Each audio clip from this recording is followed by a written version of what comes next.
Buenas tardes. La exposición que voy a hacer acerca de los modelos administrativos es sobre la Escuela de Relaciones Humanas. La teoría de las relaciones humanas es un modelo de relaciones humanas que nace de la necesidad de humanizar la democracia, de la administración, eh, seguido por la filosofía pragmática de John Way, las experiencias en coordinación de Elton Mayon y el desarrollo de las ciencias humanas. Dentro del contexto histórico y socioeconómico encontramos que de 1820 a 1920, después de la Primera Guerra Mundial, aparecen las revisionistas, que eran los opositores a todo lo que era la ortodoxia de Taylor. En 1920 las empresas norteamericanas buscan una forma de aumentar la productividad y ellos empiezan como a indagar con los experimentos que vamos a ver más adelante, que buscaban crear medios laborales pues eficientes, que brindaran a los funcionarios medios más cómodos para los empleados. En 1923, Elton Mayo investiga sobre las condiciones de trabajo en una planta textil, estableciendo causas de las renuncias emocionales. Entonces es donde vemos que em, se empieza a ver como las cargas laborales, la gente se empezaba a sentir como, en cierto modo, pues que como si estuvieran esclavizados con líderes dominantes, líderes que no escuchaban, sino que lo único que buscaban era producción masiva. En 1950 se combinan las técnicas de la teoría de la administración y la democracia industrial para buscar una eficiencia industrial. Características de la empresa y su entorno. En este caso vemos que dentro de las características de la empresa en ese momento encontrábamos que había opresión del hombre de mandos, dentro de mandos esclavizantes del desarrollo de la civilización industrial, lo que les decía anteriormente, se veía que había una gran cantidad de líderes opresores que no escuchaban a sus funcionarios y que lo que buscaban era producciones, altas producciones en masa, pero pues no tenían en cuenta al funcionario como tal, como ser humano y no lo respetaban como tal. La incompatibilidad entre los objetivos de la organización y los objetivos personales. También los trabajadores y los sindicatos interpretaron la teoría científica como un medio de explotación hacia los empleados a favor de los intereses patronales, pues volvemos a lo mismo. Siempre buscaban pues las producciones en masa sin importar el bienestar de los empleados. Y las tendencias a la deshumanización del trabajo surgidas con la aplicación de los métodos rigurosos, científicos y precisos a los cuales los trabajadores debían someterse forzadamente. Entonces, lo que pensaba el trabajador en ese momento o lo que tenía ellos en cuanto al bienestar, la motivación, sus familias, no se tenía en cuenta, pues porque lo que importaba 100% era la producción en masa de los productos. Los representantes y sus aportes, pues dentro de los representantes más conocidos o que tuvieron más peso dentro de la teoría administrativa de las relaciones humanas está Mary Parker, que fue la que analizó los aspectos de coordinación. Ella era una psicóloga, entonces ella analizó todo lo que tenía que ver con los aspectos de coordinación, administración y mando.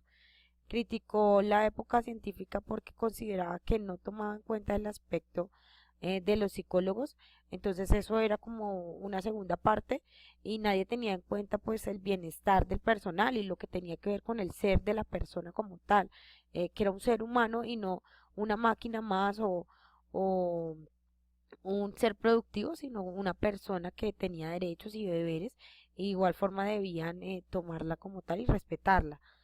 Eh, También presentó especial atención en los aspectos conflictivos de las empresas, igual que las relaciones humanas y la afectación que tienen estas en las organizaciones. Entonces, ella estudiaba como los grupos sociales, cómo interactuaban, qué era lo que tenía que ver con ellos, por qué se creaban los conflictos laborales. Esos fueron como los aportes que tuvo Mary Parker. Otro de los representantes y pioneros fue Elton Mayo, que demostró el aspecto psicológico es muy importante en las tareas administrativas. Entonces, él entra a ver que la parte psicológica de una persona, social, afectiva, tenía influencia 100% en el desarrollo de las actividades de cada persona. Demostró la importancia de la comunicación para él era vital la comunicación entre el líder o el jefe y el funcionario como tal. Entonces, él empezó a hacer investigaciones e indagaciones sobre este aspecto. Además, demostró la importancia que tienen los grupos informales dentro de la empresa. Cualquier persona dentro de la organización es vital para la organización. Entonces, él demostró esa parte, que cada persona, cada funcionario que estaba era un engranaje, que era lo que formaba esta empresa y permitía que la empresa pues saliera adelante. Otro de los eh, representantes fue Alcott Lewin, que consideraba también que el trabajador tiene reacciones positivas y negativas y que la mayoría de los casos acepta y atrae las situaciones positivas y rechaza las negativas. Entonces él veía que dependiendo de las condiciones laborales que tuviera el trabajador, de esa misma forma trabajaba. Si se le motivaba, pues iba a estar mejor, más contento y a más productividad. Pero si era el contrario, pues entonces él empezaba a rechazar esas cosas y muchas veces la productividad bajaba. Eh, Aportes que realizó sobre la investigación de la motivación, investigó la atención y estudió la forma en que afecta a las empresas, igual que el logro de sus objetivos. Entonces, cómo se motiva a los empleados, en qué afecta la motivación que tienen ellos. Toda esta parte, pues fue lo que estudió Lewin. Los aportes de la escuela de las relaciones humanas. Entonces, acá encontramos que se mejora la perspectiva clásica que consideraba la productividad. Entonces empiezan a haber empresas más productivas y les damos medios adecuados, condiciones adecuadas, ellos empiezan a elevar su productividad. Recalcaron la importancia del estilo del gerente y con ello revolucionaron la formación de los administradores. Entonces en este momento cambia por completo la cuestión en que era un jefe opresor, un jefe que no pensaba en los otros, sino empiezan a haber gerentes y revolucionamos toda la forma de la administración, que escuchan, que interactúan, que se comunican. La atención fue centrándose cada vez más en enseñar las destrezas administrativas en oposición a las habilidades técnicas. Entonces empezamos a ver las capacidades de la gente, a capacitarlas, a ver que se podían ubicar de pronto en otros cargos porque tenían las capacidades y de esa forma se empieza como a dar un giro total a lo que se venía teniendo en otras teorías, que era que los funcionarios eran operarios desde el principio y toda la vida iban a ser operarios. Acá se cambia un poquito ese concepto y se empiezan a ver a los seres humanos como seres productivos que se pueden capacitar y que se pueden proyectar. Examinan los problemas humanos, sociales, políticos derivados de una civilización basada casi exclusivamente en la industrialización y en la tecnología. Entonces acá empezamos a ver a seres humanos, a hablar de seres humanos y no de seres productivos como lo era antes. Dentro de los experimentos de Elton Mayo encontramos pues que estas fueron las técnicas que llevó a este modelo pues como a encaminarse y a mostrarse realmente. Él hizo tres experimentos pues que son muy importantes. Uno de ellos consistía en trasladar a 6 empleados de los 4.000 que trabajaban en una empresa, los cuales se les otorgaron condiciones especiales de descanso, refrigerios, jornadas de trabajo más cortas. Y esto lo que hizo fue elevar la productividad y cuando ya tenían 8 meses el experimento, Elton pide que se contratara, que se encontraran con la universidad realizando estudios de psicología industrial que le colaboraron en el experimento. Esto que contrajo, pues que en el momento en que cambian las condiciones de los empleados, que sea un vuelco total a lo que ellos tenían, los empleados empiezan a verse más tranquilos, cambian su temperamento, se encuentran mucho más felices, más motivados. Y para la empresa, entonces, ¿esto qué genera? Que se eleva la productividad de la empresa, los funcionarios tienden a trabajar de forma más rápida y pues esto es un beneficio para la empresa. Eh, Dentro de esto, pues también vemos que se elevan pues significativamente la productividad. eh, Sin embargo, en el momento de cambiar las condiciones de los empleados, se encuentra que ellos siguen con la misma productividad, pues vienen ya como con una motivación a que pueden volver a esas mismas condiciones y el experimento empieza a mostrar que esto sí puede servir para las empresas. Otro segundo experimento consistió en la entrevista a 22.000 de los 40.000 empleados por medio de una aplicación de un cuestionario que incluía todo tipo de preguntas y los resultados obtenidos de este experimento fueron: el empleo siente gran resentimiento hacia la compañía donde trabaja, que en el estado de ánimo de los trabajadores influye netamente en la producción pues de la empresa. Si ellos son empleados motivados, que están tranquilos, que están contentos, pues es significativo que van a cambiar la productividad de la empresa y va a ser mejor. Pero si ellos están desmotivados, están tristes, están aburridos, están cansados, pues de la misma forma disminuye la producción. Finalmente, que durante la entrevista el empleado tiene descargas emocionales.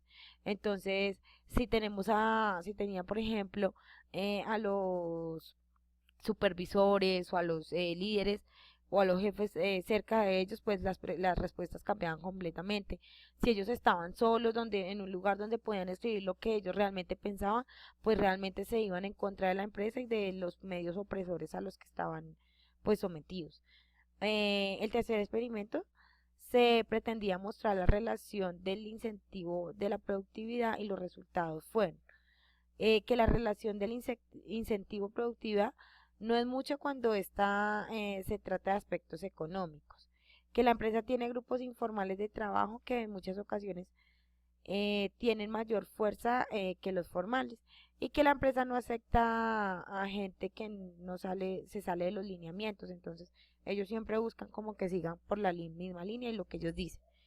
La contribución en la administración, pues es importante decir que dentro de la contribución, entonces estos buscan que el trabajador, la actividad sea típicamente social, que se eleven los niveles de producción dentro de los grupos, con incentivos pueden ser salariales, siempre pues no van a ser pecuniarios, en algunas veces no van a ser salariales, pero la motivación de un día de descanso, de reducir las horas, pues eso también genera altas productividad.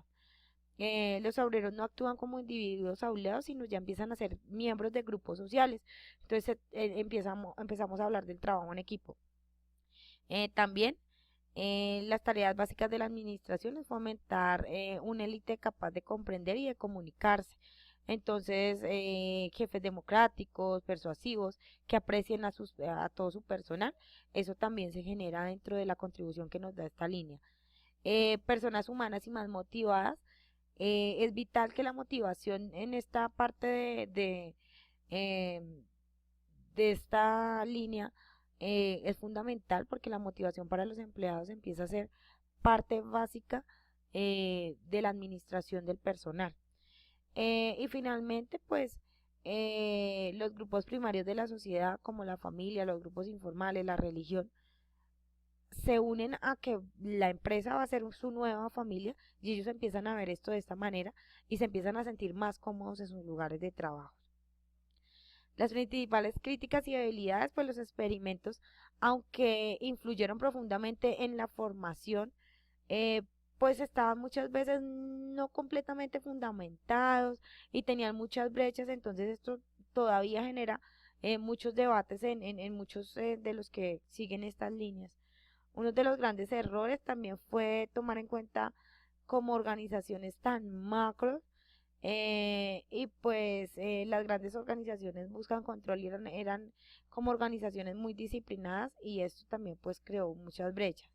Otra crítica es la de las escuelas de las relaciones humanas en énfasis a la armonía y la evasión de conflictos organizacionales derivadas de los valores, pues no existen terrenos legítimos dados a los conflictos, pero siempre se van a crear y más en empresas tan grandes y como tan básicas.